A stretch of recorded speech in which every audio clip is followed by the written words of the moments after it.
For a knight to be acknowledged as a master, he first has to break the sword stereotype. The legendary spear knight appeared on the battlefield. The spear hero was the hero that put an end to the civil war of the Avalon Empire on the vast, ignorant continent. Our hero was known as Joshua Sanders. The hero was an unstoppable force that defeated an entire army alone. A man holding a magic sphere called the Great Joshua Helpless. Suddenly, the hero started to cough blood. 5 men of high society were looking down on him in his last moments. Confused, the weakened hero asked them why they betrayed him, as the one in the black robe explained that you should know since he's an expert in mana. The mysterious man in black explained that it's all due to the very similar magic power and holy power colliding inside the hero's body. As Joshua fell to the ground screaming in pain, the men in black explained that this collision would have already killed any normal man. But the angry man didn't ask to know how he is dying, but why he is being betrayed. Sir Sanders started to boil with anger, since he never thought not even once to sit on the throne. All Joshua desired was to erase his name as the son of a concubine and show the spear's greatness. The hero just wanted to serve the master, who he considered as his only friend. After the end of the Civil War, the spear planned to become Emperor Caesar von Britain and his empire's shield and stand with him until his death. But Joshua still can't understand the reason behind this betrayal. The old man with the orb explained that there are creatures whose sole existence represents a danger. Evergrant, the master of the Tower of Magic, explained that the emperor could now safely rule the world as he pleases with the end of the Civil War. The old man then affirmed that the heartbroken spear hero was the only fear left for the emperor. Martial artists take decades to cover a simple dagger with sword aura despite dedicating their life to mana research, explained Evergrant, while the hero can easily cover his giant spear and sword aura. Evergrant asked the dying man how much blood is on his hands and his weapon. With a dark look in his eyes, the master of the Tower of Magic affirms that the great hero even surpassed the level beyond mana. The spearman's pain was getting worse with each passing minute. Joshua thinks that the magic orb on the old man's head was the same one in the Ammon historical site.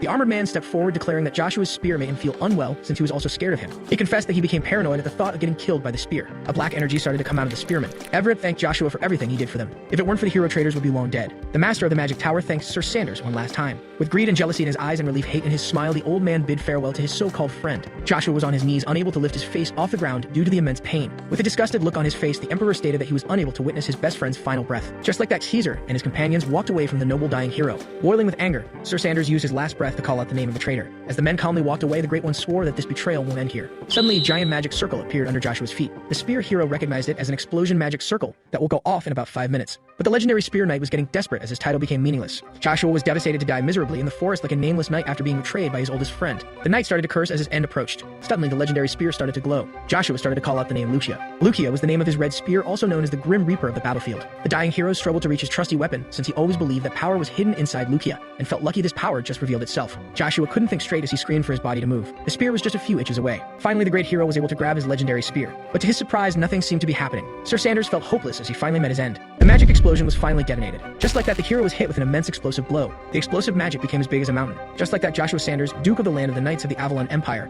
met a disgusting end that didn't fit his name as the undefeated spear knight.